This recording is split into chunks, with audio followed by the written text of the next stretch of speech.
Tu as créé un super produit cosmétique, mais tu ne sais pas combien le vendre.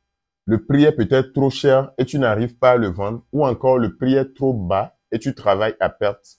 Dans cette vidéo, je vais te donner 5 points clés à observer avant de fixer le prix de tes produits cosmétiques.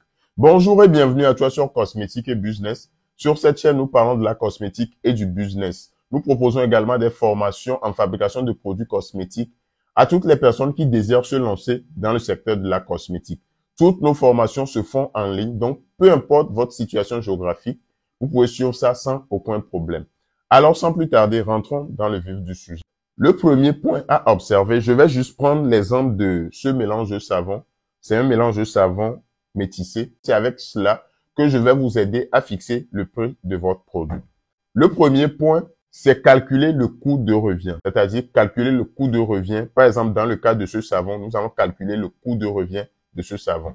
Le coût de revient, c'est tout ce que j'ai dépensé pour pouvoir réaliser ce savon. Ce que j'ai dépensé en saponification, les étiquettes, la boîte. Donc, pour ce savon, on peut dire que le coût de revient est à peut-être 5 000 francs CFA. Le deuxième point à observer, c'est de définir sa marge bénéficiaire. Qu'est-ce que je veux dire par là? Par exemple, moi, j'ai dépensé 5 000 pour réaliser ce savon.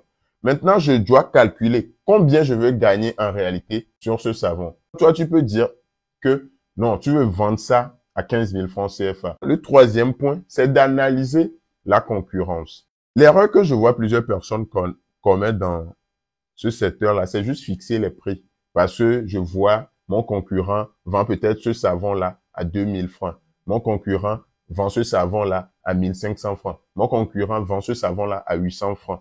Oubliant que, tout d'abord, vous n'avez pas les mêmes fournisseurs d'intrants cosmétiques. Ce n'est pas la même formule que ton concurrent utilise.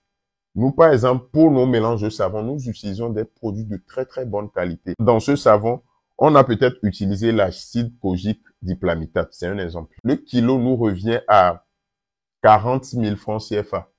Mais le prix que je vous donne, c'est parce que moi, j'ai mes fournisseurs qui me vendent ça à bas prix. Or, chez d'autres fournisseurs, le kilo de kojique diplamitate, c'est peut-être à 50 voire 60 000 francs. Et donc, vous pensez que déjà le kilo qui est à 40 000 francs, je vais vendre ce produit-là, ce savon-là, à 2 000 francs parce que moi, mon concurrent vend le savon-là à 2 000 francs. Ça n'a aucun sens. Par exemple, la boîte dans laquelle le savon est, déjà le coût unitaire de la boîte même fait 1 000 francs CFA. Et vous pensez que c'est parce que mon concurrent vend ça à 2 000 francs que moi aussi je dois vendre ça? Forcément, je vais travailler à perte. Il y a des étiquettes. Les étiquettes, ce sont, déjà, il y a la conception et il y a l'impression de l'étiquette. Ce sont des coûts. Il fut un temps, chez nous ici à Lomé, il y a eu des cosmétologues qui ont carrément cassé le prix de leurs produits. Même moi, je n'ai même pas enlevé 5 francs dans mes produits. Parce que eux, je ne connais pas leurs fournisseurs. Je ne connais pas leur formulation. Ce n'est pas parce qu'une personne vend toute sa gamme à un prix dérisoire que moi aussi je vais me dire non. Moi, j'ai toujours gardé mes prix. Et même, j'ai encore augmenté légèrement parce qu'il y a un temps une légère augmentation des prix sur le marché des intrants. Donc, j'ai augmenté le prix de mon produit et je vends ça. Et je vends ça. Si une personne vient dire que c'est trop cher, je lui dis, il n'y a pas de problème. Tu peux aller là où on vend moins cher. Moi, je ne peux pas vendre mon produit parce que déjà la boîte, la conception de l'étiquette, les coûts publicitaires ne me permettent pas de vendre un produit à un prix dérisoire. En quatrième position, tenir compte de sa clientèle.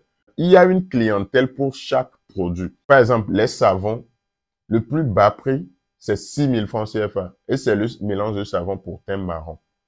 Je parle des savons corporels. Puisque les savons de visage, c'est à 2 500 francs.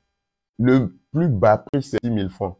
Dans cette même ville, le plus bas prix, chez certains, c'est 10 000 francs. Chez d'autres, c'est peut-être 800 francs CFA. Ce n'est pas pour dénigrer quelqu'un, mais bon. Si tu donnes le prix de ton produit à quelqu'un et la personne trouve que c'est trop cher, là, ce qui est sûr, ce n'est pas ta clientèle. Si tu vises les personnes qui ont vraiment un rang un peu élevé, tu peux vendre facilement. Mais si tu veux t'adresser aux clients qui n'ont pas assez de moyens aussi, c'est à toi de voir. Mais le conseil que moi, je peux te donner, c'est de viser haut. Parce que une cliente qui est prête à dépenser peut-être 50 000 francs pour une gamme corporelle, cette cliente ne viendra jamais crier sur toi que tes produits ne sont pas efficaces. Parce que cette cliente sait que pour qu'un produit travaille, ce n'est pas la rapidité, surtout les produits cosmétiques. Il faut le temps pour avoir un bon résultat. Or, si tu vends un produit à quelqu'un qui, par exemple, a économisé des semaines pour payer peut-être un savon, la personne va se dire dans sa tête que le savon là, en 2 semaines, je dois avoir un résultat rapide. Et si, après les 2 semaines, la personne n'a pas le résultat qu'elle espérait avoir, tu auras de gros problèmes avec cette personne-là. Donc, c'est pour cela, moi, je filtre ma clientèle et je vends facilement. Je n'ai pas de problème avec ma clientèle. Le dernier point, c'est de tester et d'ajuster. Qu'est-ce que je veux dire par là? Par exemple, aujourd'hui, j'ai décidé de vendre ce savon-là à 10 000 francs. J'ai lancé la pub. Je vois que je n'arrive pas à bien vendre. Il y a des gens qui payent, certes, mais je n'arrive pas à bien vendre. Qu'est-ce que je vais faire? Je vais peut-être faire une promotion. Je vais peut-être faire une promotion. Je peux dire, euh, de telle date à telle date, je vends ce savon-là à 8 500 francs. Et la quantité est très, très limitée. Ça, ce sont des promotions bien pensées. Je peux dire, du 1er au 10, je fais une réduction de 2% sur mes savons. Il reste telle quantité. Donc, premier venu, premier servi. Mais il faut vraiment pas réduire le prix jusqu'à peut-être que je suis en promotion, je vends le savon là à 2000 francs CFA. Ça n'a aucun sens. Ça n'a aucun sens. Premièrement, les gens qui avaient payé ça à 10 000 vont se dire que tu les as anarqués.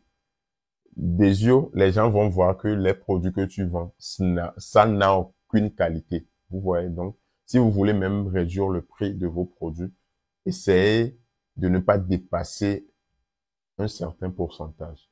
Donc, voici en quelque sorte, en 5 points, comment fixer les prix de tes produits. Je sais que cette vidéo va beaucoup vous intéresser, mais je pense que dans les prochaines vidéos, je vais essayer de rentrer encore plus en profondeur pour mieux vous expliquer. Et pour toutes les personnes qui désirent se lancer dans le secteur de la cosmétique, nous proposons des formations de très très bonne qualité. Écrivez-nous, vous ne serez pas déçus. Merci et à la prochaine.